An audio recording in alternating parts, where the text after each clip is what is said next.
Hey everyone, and welcome back to the channel. Today we're diving into a topic that sounds almost unbelievable. Something straight out of a political thriller mixed with the world's biggest sporting event. We're talking about the potential, and I mean potential, for US travel rules to throw a massive wrench into Iran's World Cup journey. And trust me, this is a rabbit hole we absolutely need to explore because it's far more complex than you might initially think. Imagine the unthinkable.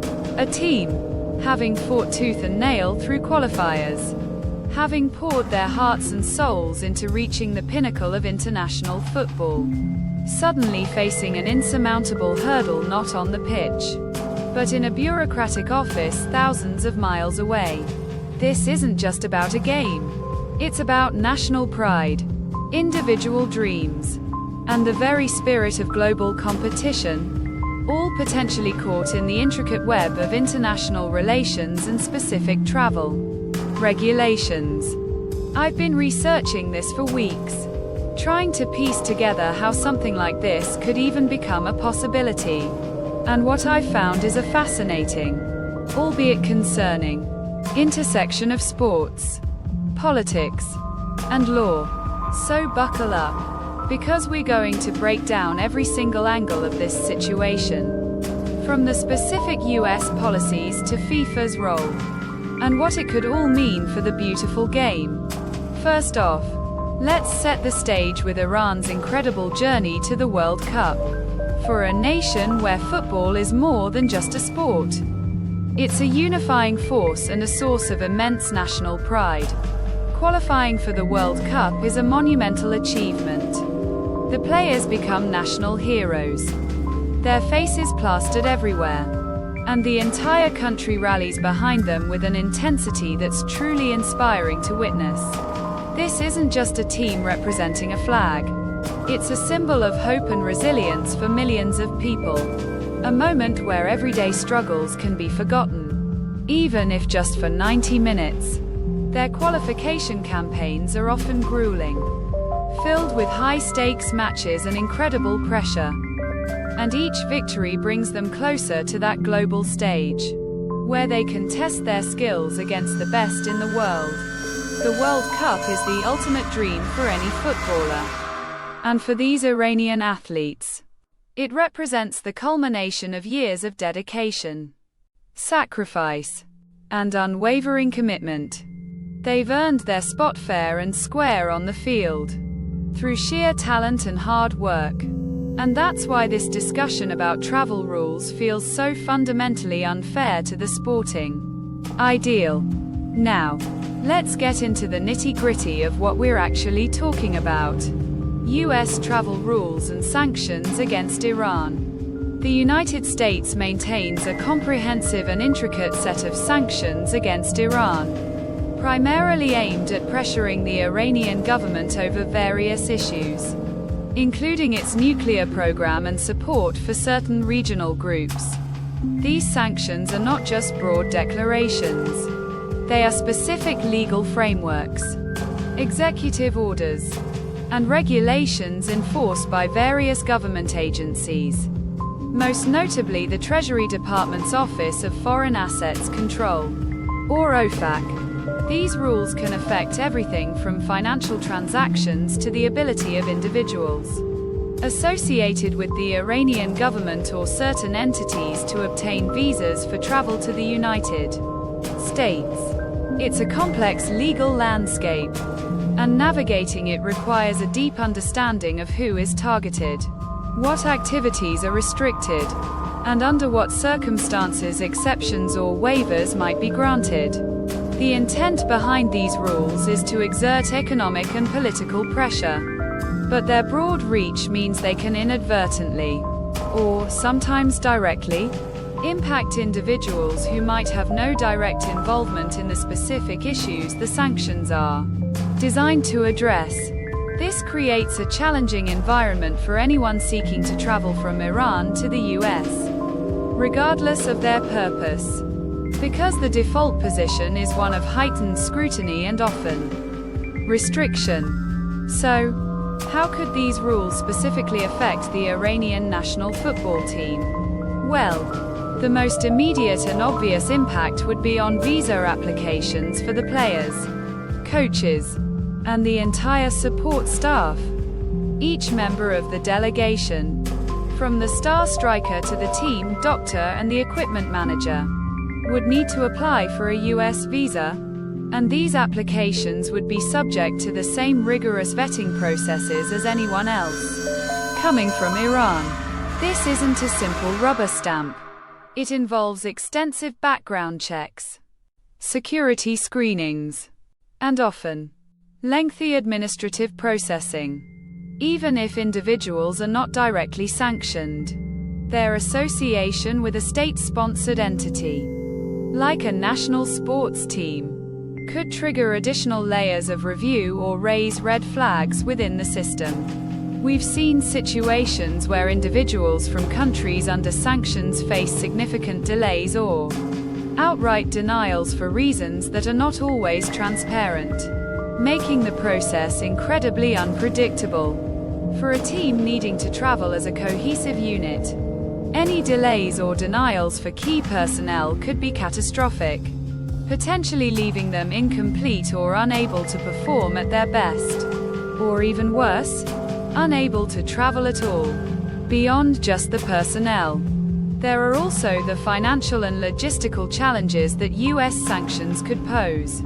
Organizing international travel for a large sports team involves significant financial transactions, from booking flights and accommodations to purchasing equipment and paying for training facilities. If the Iranian Football Federation or associated entities are subject to banking restrictions or limitations on financial transfers due to sanctions, it could become incredibly difficult to fund and execute these essential logistical arrangements. This isn't just about getting a visa. It's about the entire operational backbone that supports a professional sports team's participation in a global event. Imagine trying to pay for a block of hotel rooms or charter a plane when your bank accounts are under scrutiny or international financial institutions are hesitant to process transactions originating from or destined for Iran. These are very real, practical hurdles that could prevent the team from making the necessary arrangements, even if the individual visas were eventually approved. It highlights how deeply interwoven the financial sanctions are with the ability to simply exist and operate on the international stage, even for something as seemingly apolitical as a football tournament. Now, let's bring FIFA into the conversation, because they are the ultimate governing body for international football, and their role here is absolutely critical. FIFA's statutes explicitly state that political interference in football is strictly prohibited, and they are committed to promoting the game globally, ensuring fair play and equal participation for all member associations. Their mantra has always been, "Keep politics out of sport," a noble ideal that often clashes with the messy realities of geopolitics. FIFA expects host nations to grant visas to all participating teams and their delegations, regardless of political differences, as a fundamental condition of hosting the World Cup. They have mechanisms in place, at least on paper, to address situations where political issues threaten to disrupt tournaments, and they often engage in quiet diplomacy behind the scenes to resolve such matters. However, FIFA's power, while significant within the football world, has its limits when it comes to sovereign nations and their national security laws.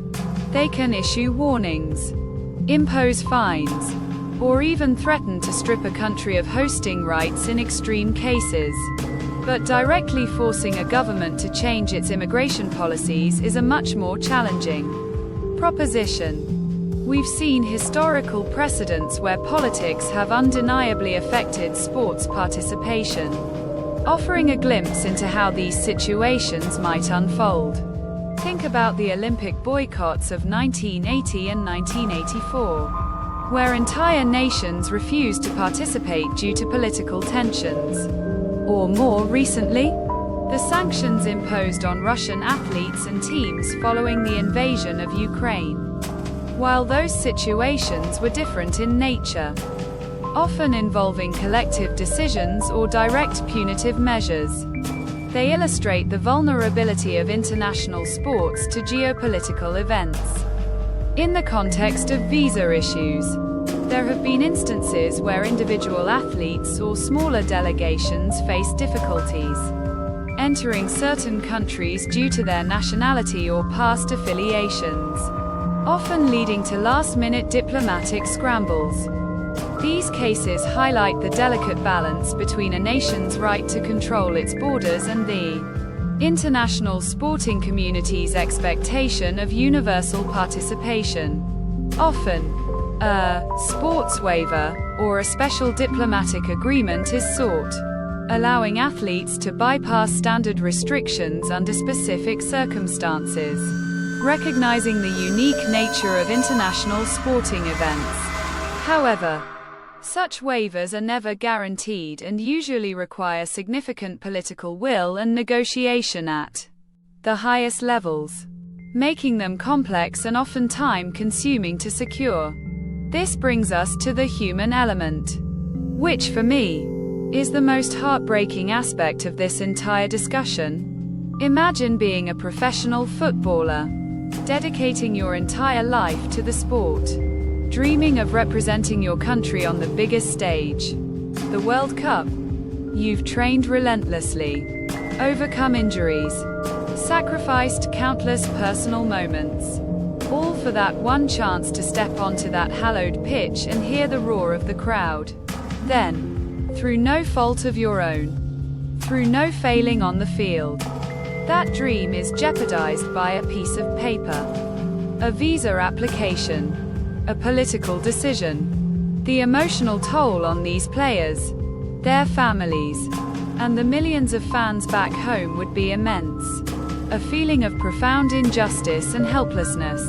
It's not just about missing a game. It's about the shattering of a lifelong ambition.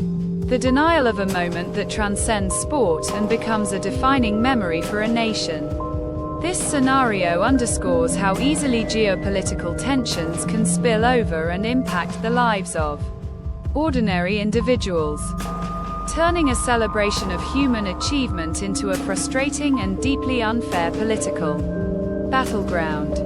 So, what are the hypothetical scenarios we could be looking at? And what are the potential resolutions? In the best-case scenario, behind-the-scenes diplomatic efforts, perhaps spearheaded by FIFA and supported by other international bodies, would lead to a smooth resolution. Special visas or waivers would be granted to the entire Iranian delegation, ensuring their unimpeded travel and participation in the tournament. This would be the outcome everyone hopes for, allowing the focus to remain purely on the football and the spirit of competition. However, we must also consider less ideal scenarios. There could be significant delays in visa processing, causing immense stress and logistical nightmares for the team, potentially impacting their preparation. Some key support staff, or even a few players, might face outright visa denials, forcing the team to travel incomplete or make last-minute roster changes, severely undermining their performance. In the most extreme and truly devastating scenario, if a resolution isn't found, the entire team could be prevented from traveling, leading to an unprecedented crisis for the World Cup and a global outcry. The role of international pressure, public opinion, and media attention would be crucial in any of these scenarios. If the situation escalates, a groundswell of support from fans, other national teams, and sports organizations could put significant pressure on all parties involved to find a solution.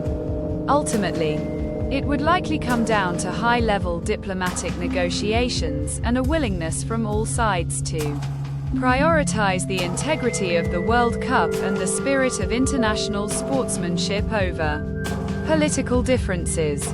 This is where FIFA's influence would be truly tested, as they would need to advocate fiercely for their member association. In conclusion, the question of whether US travel rules could affect Iran's World Cup journey is not just a hypothetical thought experiment. It's a very real and deeply concerning possibility that highlights the delicate and often uncomfortable intersection of national security, international politics, and global sports.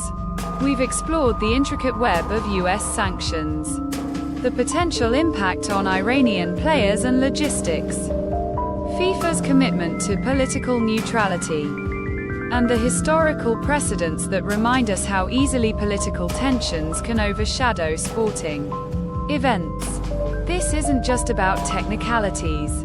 It's about the dreams of athletes, the passion of fans, and the fundamental principle of fair play. While we all hope for a resolution that allows every qualified team to participate without hindrance, this situation serves as a stark reminder of the complexities involved in organizing truly global events in an increasingly interconnected and often